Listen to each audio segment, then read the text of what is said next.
අද ඉරිදා අද අපේ ඔසී බබා දහම් පාසල් යන පළවෙනි දවස.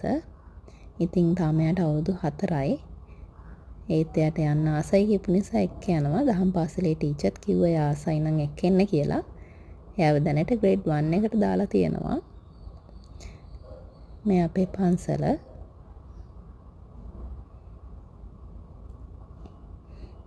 ඒක හරිම ලස්සන නිස්කලංක තැනක්.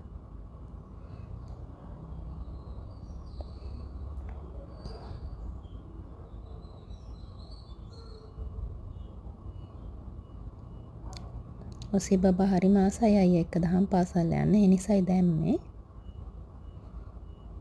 මේ පන්සලේ තියෙන නුග ගහ. ඒක බොන්සායි විදියට හදපු ගහක්. හරිම ලස්සනයි.